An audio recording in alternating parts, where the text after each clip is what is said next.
예레미야 선지자의 말씀처럼 그들은 이제 곧 자기 땅으로 돌아올 거라고 예언했고, 또 바사왕 고레스를 통해서 성전을 건축할 것이라고 말씀하셨는데, 하나님께서는 그 언약을 붙잡고 있는 백성들을 기다리고 기다리셔 그 언약을 이루게 하셨습니다.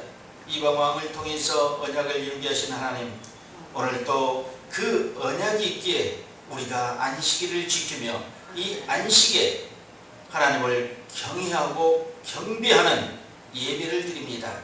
주님, 오늘 예배를 받으시옵소서.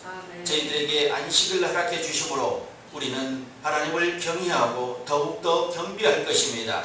오직 하나님만이 경외의 대상이며 경배의 대상이라는 것을 다시 한번 선포합니다. 우리 마음 가운데 안식을 주신 하나님께 감사하며, 우리에게 예배의 특권을 주심에 감사하며, 신령과 진정으로 예배할 수 있도록 은혜 주심에 감사를 드립니다. 모든 것이 하나님의 은택이요 은총인 것을 믿고 오늘 또 예배 가운데 귀를 기울여서 성령의 음성을 듣기를 원하나이다. 저희들이 아버지 하나님의 세상 소리, 아버지 하나님의 귀가 기울고 아버지 하나님의 귀에 넘쳐나는 소리들이 나지만 오직 성별하여서 하나님의 소리를 듣기를 원합니다. 오늘 성전에서 우리가 머리를 조아리며 성령의 소리를 통해 하나님의 음성을 듣기를 원하고 감동과 언약을 확인하는 놀라운 사건이 있게 하여 주시옵소서. 오늘도 하나님께만 영광 돌립니다. 저희들의 예배를 받으시고 하나님, 오늘도 저희들에게 무한한 은혜를 공급해 주시옵소서. 감사드리며 예수님의 이름으로 기도드리옵나이다. 아멘.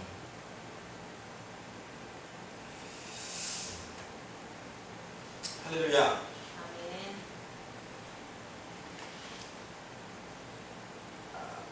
사람들이 원하든 원치 않았던 장맛비가 어제는 좀 시원하게 이렇게 내리는 것 같았어요.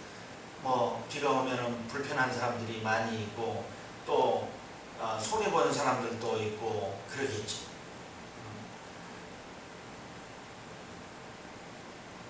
집신 장사하는 아들과 남학신 장사하는 아들의 두 아들을 둔 어머니의 심정처럼, 햇볕이 나면 이 아들이 또 문제가 되고 비가 오면 이 아들이 문제가 되고,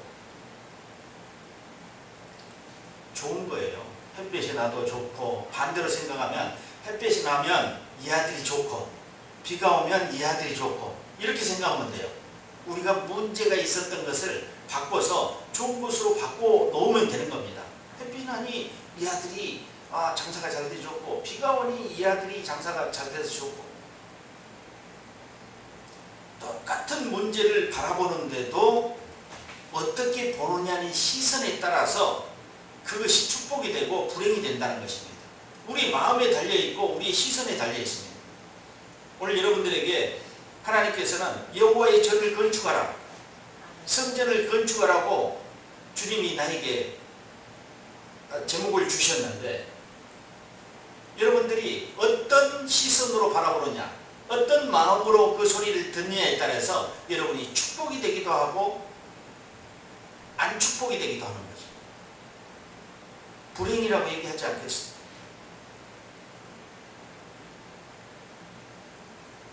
오늘 이 말씀을 보니까요, 에스라서죠. 에스라도 노예로 붙잡혀갔던 사람 중에 한 사람이죠. 이 에스라서와 느헤미야는 한마디로 고국에 빨리 돌아가서 성전을 재건하는 메시지입니다. 이 두 책은요, 빨리 돌아가서 뭐 장하게 막 개수를 해놓고 뭐 많이 해놨지만 핵심의 내용은 돌아가서 성전 재건, 성전 건축, 성벽 재건, 이겁니다. 다 성전을 새롭게 세우라는 겁니다.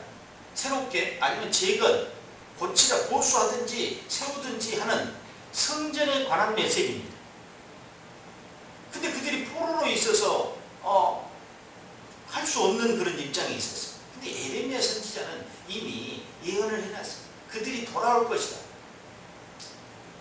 돌아올 것이다. 그런데 이스라엘 백성들은 언제 돌아갈지 도대체 알 수가 없었어요. 언제 이 노역이 끝날지.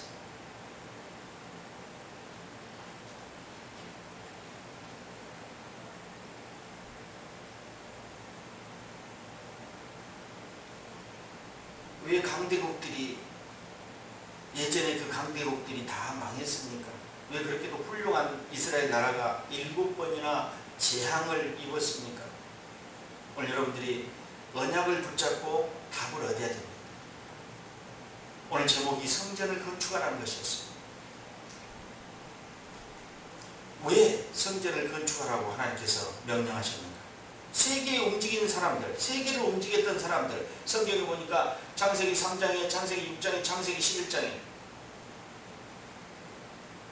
그걸 가지고 다 강대국이 되었는데 그때마다 하나님을 믿는 사람들은 거기에 잡혀 들어갔습니다. 아담과 하와가 창세기 3장에 죄를 지었습니다. 그렇게 낙원을 허락했는데, 에덴 동산을 허락했는데, 에덴을 허락했는데 죄를 보면서 또 6장에 보니까 문화가 찬란했을 때 하나님께서 경고를 했는데 그 경고를 듣지 않아서 홍수가 나는 그런 일이 있었죠. 11장에 보니까 바벨탑을 대와 성을 쌓아서 하나님 있는 데까지 다 캤다고 그렇게 했던 이 불순한 사람들의 이 역사를 돌아보면서 우리는 다시 한번 하나님의 언약의 길을 기울여야 되겠다 그런 생각을 합니다. 이 사람들은 다 우상을 숭배하고 자기들 것을 찾고 우상을 숭배하다 결국 망하거나 실패한 사람들 내용입니다. 그름을 모르면 영적으로 못 이기고 응답받지 못한다는 것입니다. 이것이 문화로 바뀌어버리기 때문에 대중화가 되고 상업화가 되면 안 된다는 것입니다. 그쪽으로 사람이 많이 몰리기 때문에 정치화가 되고 또 대중화가 되고 상업화가 되어버리는 것입니다. 어떤 문제를 대두시키는 그리스도를 약화시키는 우상 신제를 만들어 놓았는데 거기에 사람들이 계속 여행을 가고 하다 보니까 거기 가서 우상에 절하고 우상을 구경하고 우상을 답습해오는 그런 미국의 큰 신제들이 다 문을 닫아버리는 일이 생기는 거 아닙니까?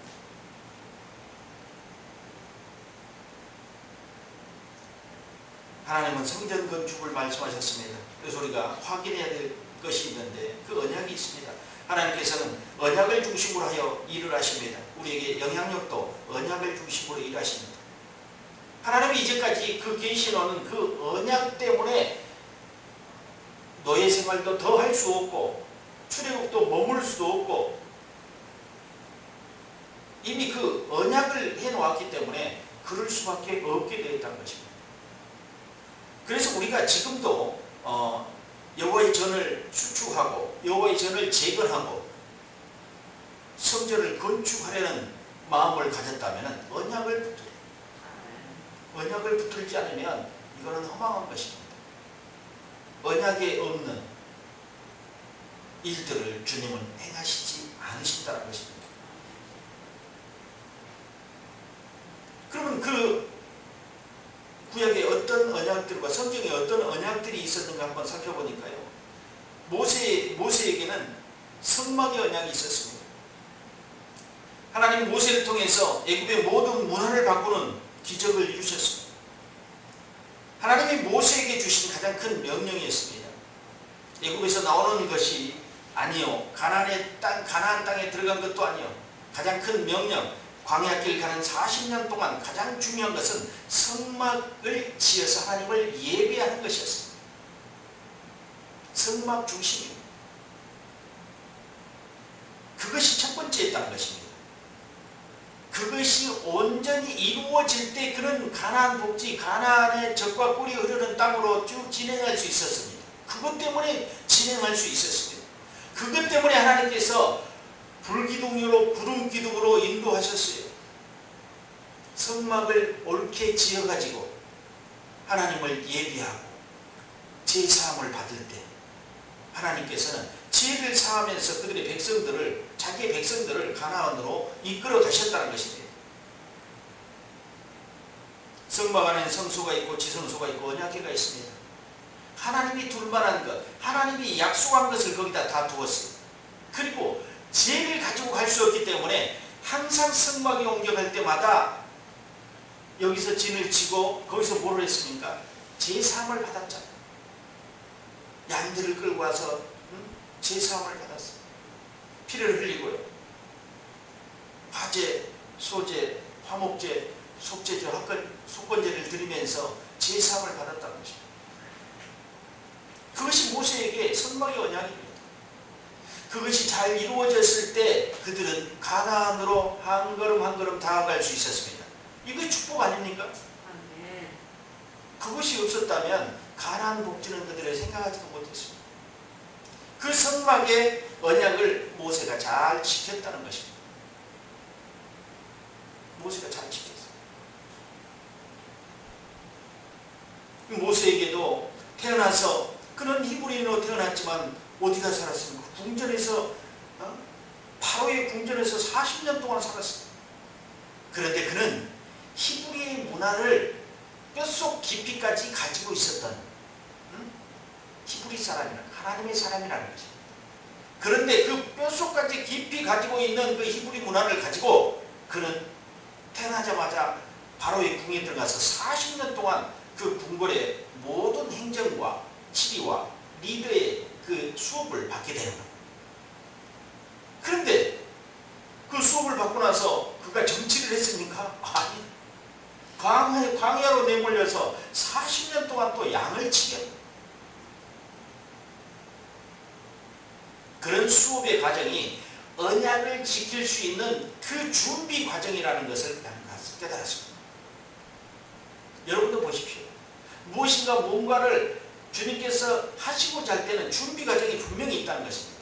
뭐를 익혀야 되고 뭐를 준비해야 되는 그런 과정들이 있습니다.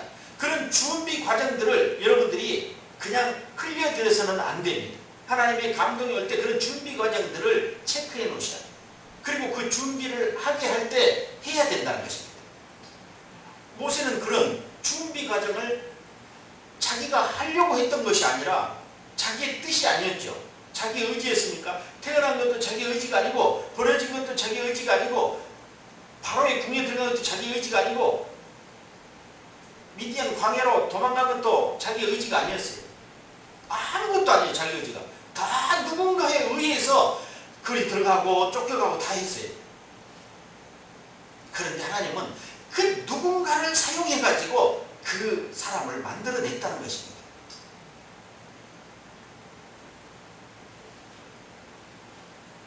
또한 성소에 지성소에 많은 기구들이 있었는데 그 핵심이 성소의 핵심은 뭡니까? 그리스도였습니다. 그리스도. 하나님이 성막 언약 때문에 모세에게 홍해를 가르는 기적도 허락하셨고 오늘 여러분이 이 영적 부분과 영적 싸움을 알면 많은 부분에서 응답을 받게 되고 승리하게 될 것입니다. 모세를 통해서 해방되는 역사가 일어났습니다. 해방이 얼마나 중요한 건지. 해방. 민족이 해방됐잖아요. 민족이. 이 한 사람을 세워서 해방을 시켰어요. 하나님은. 위대한 영적 지도자죠. 이스라엘의 위대한 영적 지도자가 누굽니까? 모세입니다. 두 번째로는 다윗입니다. 성전 언약입니다. 다윗에게 성전 언약. 이날 이후에 여호와의 신이 다윗에게 크게 감동되니라.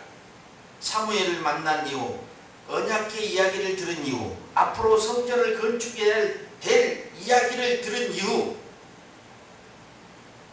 다윗에게 여호와의 신이 임했다는 것입니다. 수십 번 죽음의 위기를 당했지만 다윗은 죽을 수가 없었습니다. 왜 그런가? 하나님의 언약을 성취해야 하기 때문에 죽을 수가 없었어요. 죽을 위험이 너무도 많았었어요. 그런데 죽지 못했어요. 왜요? 하나님의 언약을 성취해야 되기 때문에. 그래서 여러분도 마찬가지입니다. 언약을 잡으셔야 돼요. 죽고 싶어도 못 죽어요. 그것은 여러분의 생명은 여러분의 것이 아닙니다. 하나님의 것이에요. 다윗도 마찬가지였어요. 아마 주변에 사울이든 뭐 요나단이든 뭐 요나단이 아니죠. 그 아들이든 사울이든 그 아버지나 사위를 죽이려고 그렇게 노력을 했는데 못 죽였잖아요. 하나님의 언약 때문입니다. 우리의 생명이 우리 거라고 하면 언제 죽을지 몰라요. 그렇지만 우리의 생명이 하나님의 것이기 때문에 하나님의 그 언약을 붙잡은 자들은 하나님의 언약을 성취할 때까지 죽을 수가 없어요.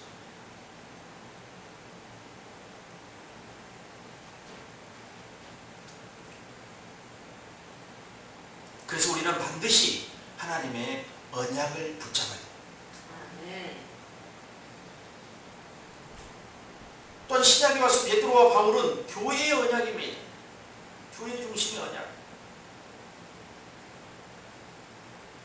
이게 더 중요한 거죠. 하나님은 베드로 바울을 부르셔서 복음으로 전 세계화시키는 교회 운동과 복음 사역을 일으키려고 주님이 그 둘을 부르셨습니다. 그 둘뿐입니까? 그 둘 대표적인 사도들이죠. 왜 성막 중심으로 살라고 했습니까? 하나님이 여러분을 보고 교회에 와서 예배를 드리라고 했습니까? 그것은요, 한마디로 얘기하면 우리 인생의 영적인 중심축이 하나님께로 향하는 것입니다. 여러분, 나침판은요 아무렇게나 놔둬요 바로 돌아옵니다. 그거와 마찬가지처럼 돼야 돼요. 우리의 신앙이요. 어떤 자세로 어떤 모양으로 어디다 두어도 돌아와야 돼요. 하나님께로 돌아오는 그것이 성전, 성막, 교회의 중심 언약입니다. 이거를 빼놓고 우리가 신앙생활을 어떻게 할 수 있다고 합니다. 이거를 빼놓고. 하나님은 성막 중심으로, 성전 중심으로, 교회 중심으로 사람들을 이끌어 가십니다. 이게 하나님의 중심 사상이에요. 중심 계획이고 중심 경륜입니다. 하나님이 무엇을 중심으로 이끌어 가는가? 나라의 정치도 경제도 무엇인가 있어요. 무엇을 중심으로 이끌어 갑니다. 나라는 우리나라는 헌법 중심으로 나라를 이끌어 갑니다. 경제는 뭐 자본주의 사상에서 뭔가 해가지고 이끌어 갑니다. 그 중심에 무엇인가 있다는 겁니다. 그것을 근간으로 해서 이끌어 갑니다. 하나님은 이 중심이에요. 성막 중심, 성전 중심, 교회 중심. 여기를 떠나서는 언약을 지키기가 쉽지 않습니다. 왜냐하면 세상에 만연되어 있는 문화와 상업주의, 물질주의 이런 것들에 합력할 수밖에 없다는 것입니다. 그러면 아까 3장에 창세기 3장과 6장에 11장에 있었던 그런 사건들을 여러분들이 기억하지만 그 사건들이 나에게 돌아오지 않으라는 법이 없다는 것입니다. 소돔과 고모라의 찬란한 그 문화 가운데 모두가 다 심취해버렸잖아요. 대를 쌓는데 모두 다 같이 함께 동참을 했다는 것입니다. 바벨탑을 쌓는데 그것처럼 혼자 외로이 떨어지면, 성막과 성전과 교회에서 떨어지면 그런 문화에 익숙하게 되어버릴 수 있다는 것입니다. 그러니까 영적인 사람이 아니라 이제 육적인 사람으로, 혼적인 사람들로 이제 바뀌어버린다는 것입니다. 그러면 하나님의 언약을 지키는 것보다 결국 개인의 삶을 추구하려고 나가게 된다는 것입니다. 그래서 뭡니까? 자기의 욕심과 욕망, 자기의 것들을 채우려고 일하게 되는 거죠. 하나님의 언약은 어디론가 가버려요. 그래서 하나님이 성전 중심, 교회 중심 그 사상을 잊지 말라고 한 것입니다. 그 언약을 잊지 마라. 성경에는 여호와를 경외하는 것이 지식의 근본. 너희들이 뭐를 알려고 그러는데, 뭐를 배우려고 막 노력하는데 여호와를 경외하는 것이 지식의 근본이에요. 여러분 이 말씀을 깊이 새기십시오. 여호와를 경외하는 것이 지식의 근본입니다. 다윗이 솔로몬에게 마지막으로 말하기를 너는 힘써 대장부가 되고 여호와를 알라. 솔로몬은 마지막에 말하기를 모든 것이 다 헛되다고 여기는 오직 헛된 것이 아닌 것은 여호와 하나님이시라는 것입니다. 모든 것이 다 헛되다고 그랬습니다. 그는요 전도서를 통해서. 그래서 그는 젊었을 때 창조자를 기억하라. 창조자를 기억하라고 그냥 강력하게 선포합니다. 그 외에는 모든 것들이 다 헛된 것들이다. 왜? 내가 경험해보지 않았으면 모를 텐데 내가 모든 것을 다 경험해보고 만져보고 보고 느껴보고 살아보고 하니까 세상에 있는 모든 것들은 다 헛되고 헛된 것들이다. 그래서 너희들은 젊었을 때 창조자를 기억하라. 그럼 뭘까?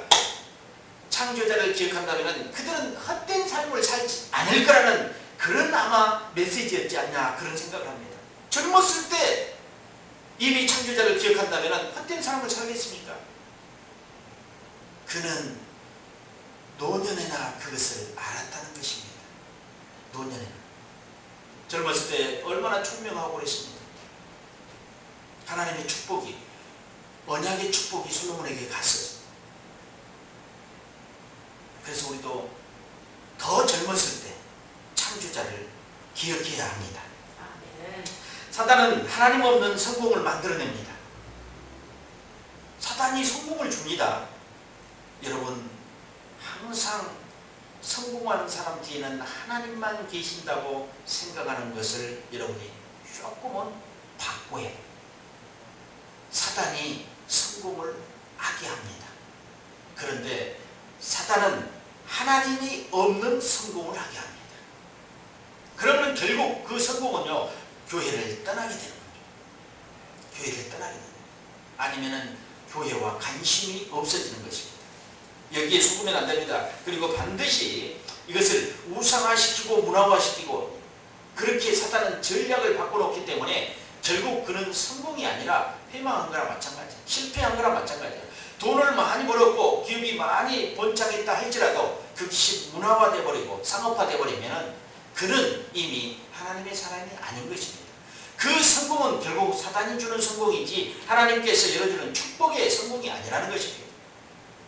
사단에서 속아서 성공과 욕망을 향해 달려가지 않기를 바랍니다.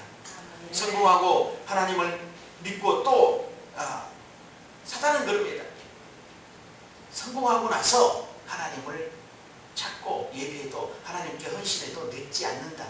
그렇게 우리를 낮은 소리로 속삭인다는 것입니다. 아닙니다. 지금 하지 않으면 하나님께 할 수 없습니다. 지금 예배하지 않고 지금 신앙을 지키지 않으면 할 수 없어요. 나중이라는 건 없습니다. 나중이라는 건 사단이 만들어 놓은 언어예요. 나중에 예배드려. 나중에 헌신해. 너가 성공해서 하나님께 많이 해. 지금 너는 아무것도 할 수 없잖아. 그래서 성공해서 하나님께 많은 것을 드려. 많은 것을 헌신해.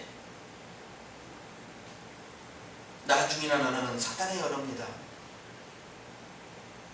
순종도 나중에, 믿음도 나중에, 예배도 나중에, 헌신도 나중에. 사단은 계속해서 우리에게 위안을 줍니다. 마음의 위안, 어떤 위안을? 지금 안 해도 되고 나중에 해도 된다. 지금 너가 돈 벌 때, 아니면 너가 공부할 때, 너가 무엇을 할 때, 지금 그거를 하고 나서 나중에 하나님을 섬겨라. 바로가 그러지 않았어요. 바로가 사단이에요. 아이들을 두고 가라. 내 눈앞에 보이는 데까지만 가라. 거기서 예배해라. 멀리 가지 마라. 물질을 두고 가라. 이게 사단이죠. 이게 사단. 오늘 여러분이 영적으로 먼저 해방되는 축복을 받으시기 바랍니다. 여러분이 가는 곳마다 영적 흐름을 바꾸는 축복이 있기를 소망합니다. 여러분이 어느 곳에, 어느 장소에, 어느 모임에, 어느 그룹에 가더라도 여러분이 가면 빛이 공급되고 영적인 흐름이 바꿔져 버리는 역사가 일어나야 돼요. 그럼 여러분 영적인 사람이 돼야 되는 것입니다. 영적인 사람이 불을 비추고 불기둥을 들고 가면 환해질 거 아닙니까? 그겁니다. 여러분이 영향력 있는 사람이 돼야 됩니다. 그러면 영적인 여러분의 능력을 더 소지해야 되겠죠. 성령을 의지하고 성령의 충만함을 더 받아야 되겠죠. 왜 우리가 성전을 짓고 하나님께 주신 사명 감당을 하고 복음의 언약을 지키기에 달려나갑니까? 그때 하나님께서 우리에게 빛의 언약을 이루시고 응답하실 것을 알기 때문에 우리가 지금 성전 건축을 위해서 열심히 지금 추진하며 달려나가고 있지 않습니까? 그겁니다. 그때 하나님께서 우리에게 빛의 언약을 이루십니다. 그리고 응답하십니다. 하나님의 언약의 말씀에 귀를 기울이고 그것을 향해 나갈 때 하나님께서 영광을 받으실 것입니다. 우리에게 건축을 명하셨으니 우리는 감당해야 된다는 아멘으로 순종해야 되는 것입니다. 오늘도 우리에게 여호와의 언약을 붙잡기를 원합니다. 하나님께서는 간절히 우리에게 원하고 있는 그 언약입니다. 성전을 건축하라. 여호와의 전을 건축하라.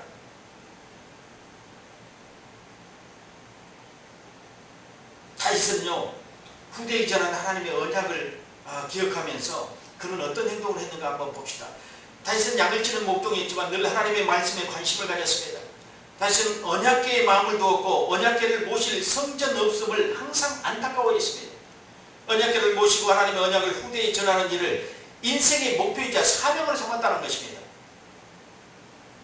언약궤를 잘 모시고 있어야지만이 후대에게 언약을 지키라고 할 거 아닙니까? 그걸 하지 않으면서 후대에게 이 언약궤의 언약을 어떻게 전달할 수 있습니까? 아니, 저 천막 안에다가 그 여호와 하나님의 그 언약궤를 두고 후대에게 전하면서 이거를 잘 모셔야 된다.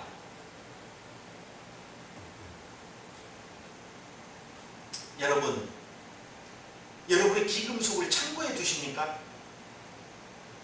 헛간에 두십니까? 뒷뜰에 두십니까? 다윗은 늘 그 천막 안에, 텐트 안에 들어있는 언약궤의 모습을 늘 안타까워했다는 것입니다. 왜냐하면 후세에게 전해야 될 이 언약궤가 천막 안에 들어있다는 것입니다. 소중하다고 생각합니까? 다윗은 그 뜻을 알기 때문에 소중하다고 생각하지만 모양이 안 됐잖아요.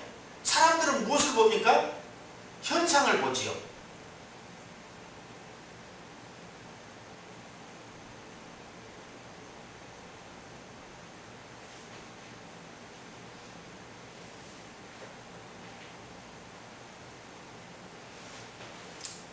언약의 중요성을 깨달았다면 후대의 비밀을 전해야 됩니다. 그때 하나님께서 다윗에게 주셨던 축복을 말씀하시는데요. 다윗은 후대에게 하나님의 소원을 진심으로 전달하기를 원했습니다. 그거였습니다. 하나님께서 자기에게 주신 그 마음, 그것을 후대에게 그 언약을 전달하기를 원하고 자기 있는 동안에 바르게 형성시켜 놓고 자기의 왕의 자리를 물려주기를 원했습니다. 왜냐하면 축복을 받았잖아요. 그는 죄를 지었지만 하나님께서 가장 축복한 사람 중에 왕이었습니다. 몇 번에 하나님께 눈살을 찌푸릴 행동을 했죠. 그렇지만 하나님은 그거를 다 용서하셨습니다. 그리고 그는 이스라엘의 가장 위대한 왕이 되게 했어요. 그런데 무엇인가 후대에게 이 언약을 전달해 줘야 되는데 하나님이 계실 처소 성전 하나 멋지게 지어놓지 못하고 돈이 없었습니까? 물질이 없어 환경이 안 됩니까? 아니요. 모든 것이 다 되었습니다. 그런데 하지 못했어요. 그걸 늘 마음속에 그것이 들어있었다는 것입니다. 하나님의 언약을 지켜야 된다. 언약을 지켜야 된다. 그리고 그 언약을 후대에게 전달해야 된다.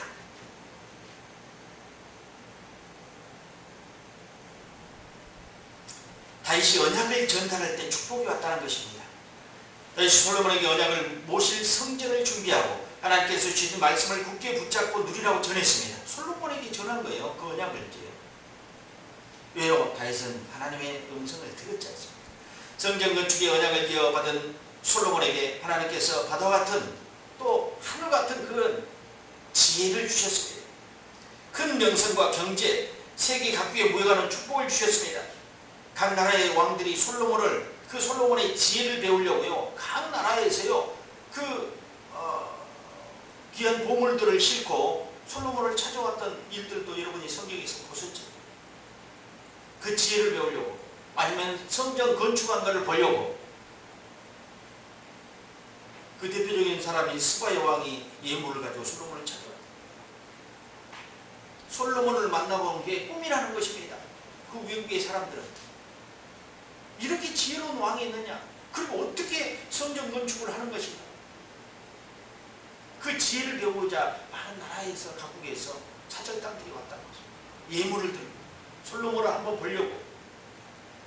언약의 사람과 언약을 성취하는 사람은 이렇게 하나님께서 높이 높이 올려주신다는 것입니다. 다윗이 그 언약을 누구에게? 후대 솔로몬에게 전달해 주신 겁니다. 그래서 솔로몬은 그것을 이행하고 있는 것이죠. 그럴 때 하나님께서 다윗을 축복했고 솔로몬을 축복했습니다. 평생의 언약을 붙잡아야 됩니다. 많은 사람이 복음의 비밀을 깨닫고 하나님의 계획을 따라가고 싶지만 어떻게 준비해야 될지 모릅니다. 다윗은 사무엘에게 기름 부음을 받고 하나님께서 계획하신 일에 쓰임받기 위해 사소한 것부터 준비했습니다. 양을 치는 일에 최선을 다했고 매일매일 하나님께 감사하며 찬양으로 하나님께 영광을 돌렸습니다. 또 영적인 힘과 지식을 키우며 실력을 갖추었습니다. 그가 기름 부음을 받고 나서 이제 하나님의 사람으로 살고자 할 때 그가 뭘 할 수 있는 것이 있었습니까? 양치기 목동이요? 아니요. 그는 군사훈련을 받은 것도 아니고 공부를 열심히 한 것도 아니었습니다. 그냥 많은 자녀 가운데 막내 아들로 태어나서 그냥 들에 가서 양을 치는 양치기 목동이었습니다. 그가 기름 부음을 받고 금방 기름 부음을 받자마자 여러분 지혜와 지식이 막 가득 찹니까? 그럴 수 없지요. 그런 기름을 받고 나자 그때부터 준비하기 시작했어요. 뭘 준비해? 하나님의 언약을, 하나님의 사명을 감당해야 될 준비 과정을 가졌다는 것입니다. 장군으로서 갖춰야 될 것, 왕으로 갖춰야 될 것들, 그걸 보이지 않게끔 그는 늘 준비해왔다는 것입니다. 하나님께서 쓰시지 않습니다. 사명만 받아놓고 기름 부음만 받아놓고 준비하지 않고 움직이지 않는 사람을 하나님께서 어떻게 쓰시겠습니까? 언약을 믿는다 하면서도 움직이지 않는 사람 하나님을 쓸 수가 없습니다.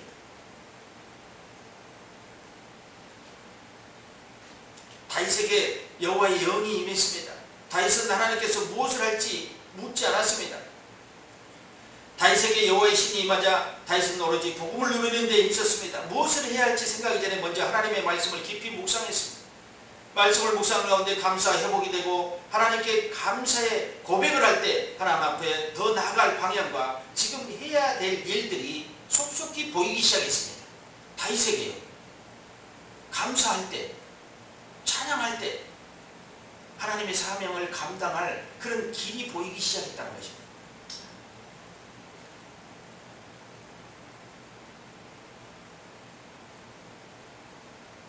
하나님께서 주신 계획을 발견하면 어떤 문제에도 흔들리지 않습니다. 계획을 발견하지 못하기 때문에 흔들립니다. 바람에 요동치고 흔들리는 물결 같은 정함이 없는 사람에게는 하나님의 응답이 없습니다. 하나님의 응답은요, 굳은 마음을 가져요. 언약과 사명을 굳게 잡고 굳은 마음으로, 고든 마음으로, 일편단심으로 하나님을 따라가야 됩니다. 변치 않아야 됩니다. 세상의 소리에 흔들리지 않아야 돼요. 환경에 흔들리지 않아야 됩니다. 이스라엘 사람처럼 환경에 흔들리면 우상을 숭배할 수밖에 없습니다. 우리는 우상이 아니라 세상으로 갔습니다. 세상. 그때는 무엇인가 만들어 놓고 이 절을 하고 우상을 숭배했지만 지금 뭡니까? 돈을 사랑하고 환경을 사랑하는 게 우상이겠죠. 세상에 깊이 빠져들어가는 게 우상이겠죠. 달리 우상이 아닙니다. 다른 게 우상이 아닙니다. 세상에 깊숙이 발을 담그는 게 우상이죠. 자기의 성공 가도를 위해서 달리는 게 우상이죠. 그 우상에 빠지지 않게 하려면 사명을 붙잡고 언약을 붙잡아야 합니다. 다윗은 언약궤의 비밀을 들은 후에 평생의 기도 제목으로 붙잡았습니다. 언약궤의 비밀을 붙잡아 이제 기도 제목이 언약궤였습니다. 사무엘에게 언약궤의 의미를 들었습니다. 이스라엘 백성들은 언약궤의 중요성을 모르고 전쟁터에 가지고 나갔다가 블레셋에게 언약궤를 빼앗겨 버렸습니다. 다윗은 그 언약궤의 비밀을 알았습니다. 사무엘에게 들었죠. 그런데 백성들은 그 언약궤의 비밀을 정확히 이해하지 못했습니다. 그래서 전쟁터에 언약궤를 왜 가지고 갔냐고요. 이해하지 못한 이 백성들은 혹이라도 나는 그런 생각을 했어요. 전쟁터에 이 언약궤를 가지고 가면 자기들이 이기지 않을까. 하나님은 언약을 향해 일하시고 감동을 줄 때 일하십니다. 근데 백성들에게 그런 감동이 오지 않았어요. 하나님의 언약궤를 들고 나가라는, 전쟁터에 들고 나가는 그런 감동을, 사인을 주지 않았는데 백성들은 혹이라도 이 언약궤를 들고 나가면 전쟁에 이길 수 있지 않겠냐, 그런 엉뚱한 생각을 했던 것 같습니다. 우리도 그럴 때가 있을 겁니다. 블레셋에게 언약궤를 빼앗겨 버렸습니다. 언약궤를 빼앗긴 이스라엘뿐만 아니라 블레셋에도 재앙이 내렸습니다. 언약궤의 의미를 모르는 이스라엘 백성과 시대를 보면 다윗은 언약궤를 되찾아 보관할 성전을 짓겠다고 이제 언약을 확실하게 더 붙잡고, 그의 천막에 있는 언약궤를 위해서 늘 마음 아파했는데 이제 언약궤를 빼앗겨 버렸어요. 천막도 아닌 텐트 안에 있을 때라도 그래도 내 옆에 있었으니까 괜찮았는데 이제는 언약궤 자체를 빼앗겨 버렸다니까요. 기가 막힌 일 아니에요. 백성들은 언약궤를 빼앗기고도 별로 그것을 원통히 하지 않았다는 거죠. 다윗은 여기서요 기도 제목을 붙잡았습니다. 언약궤를 찾아오면 이제는 더 이상 머무를 수가 없다. 무엇을 해야 되냐? 성전 건축을 해야 돼. 그래서 안전하게 언약궤를 성전에 모셔야 된다는 그런 기도 제목을 붙잡았다는 것입니다. 여러분, 이게 다윗의 그냥 스토리입니까? 아니요. 우리의 얘기가 될 수 있습니다. 우리의 얘기로 바꿔서 들어야 됩니다.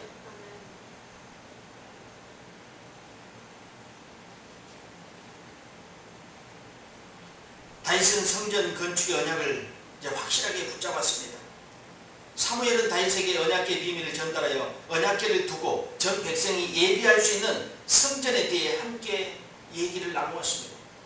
다윗이 언약을 마음에 품을 때 여호와의 신이 크게 임했습니다. 그것을 내가 성전을 이제 아름다운 성전을 갖추어서 그 성전에 언약궤를 모시고 거기서 예비하는 그 모습을 생각하고 그 감동을 지켜나가겠다, 언약을 지키겠다고 마음먹었을 때 하나님의 신이 다윗에게 크게 임했다고 합니다. 놀랍도록.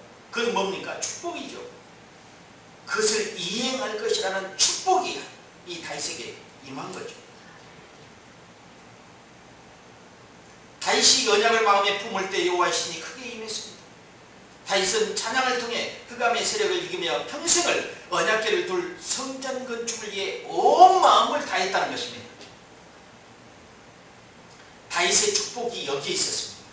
성전 건축이 있었습니다.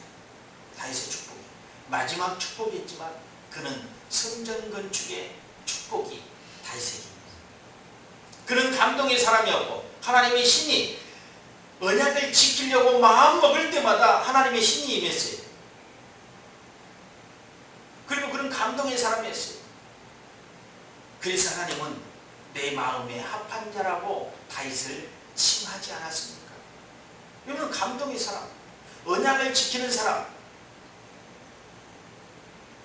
우리가 성전을 건축하기 위해서 해야 될 것이 뭐냐면 하나님의 언약과 하나님의 감동입니다. 이거 두 가지를 붙잡아야 돼요. 이거 하나님의 감동과 하나님의 언약을 붙잡지 않으면 이거 숲으로 돌아갑니다. 그리고 환경 때문에 흔들려 버립니다.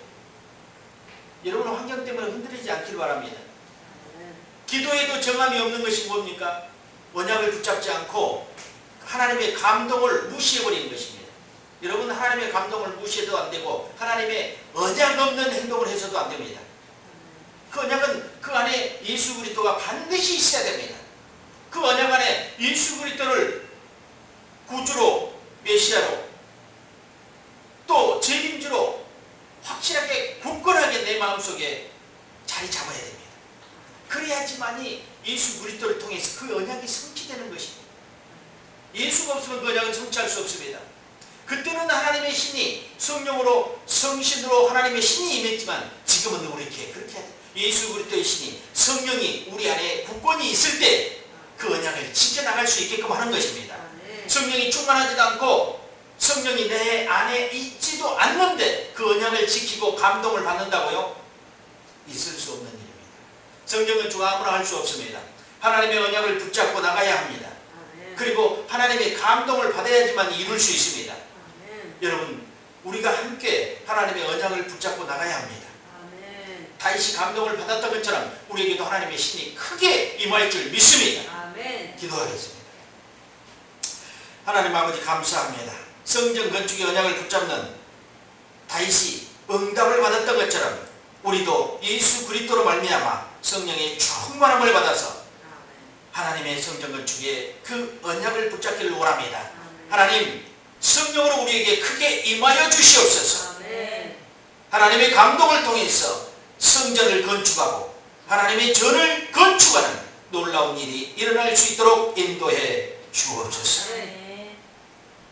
하나님, 부족하고 또 현상에 흔들리는 우리의 작은 믿음 때문에 지금까지도 어려움이 있었지만 오직 하나님의 언약을 손에서 내 마음에서 내려놓은 적은 없습니다. 주님, 성전 건축의 언약을 지킬 수 있도록 더욱더 성령으로 충만케 하여 주시옵소서. 하나님의 감동으로 충만케 하여 주시옵소서. 세계 열방의 재물을 모으는 놀라운 일이 일어나게 도와주시고 바사온 보레스를 통해서 성전을 건축할 수 있도록 이스라엘 백성들을 돌려보냈던 것처럼 기적이 일어나게 도와주시옵소서. 그래서 아버지 하나님, 백성들에게 모든 은근 기명을 이스라엘 백성들에게 주어서 그것을 가지고 성전을 건축할 수 있도록 명령을 내리고 조서를 내렸던 것처럼 하나님, 열방의 재물을 모아서 동포의 성전을 건축할 수 있도록 축복하여 주시옵소서. 감사드리며 예수님의 이름으로 기도드리옵나이다. 아멘.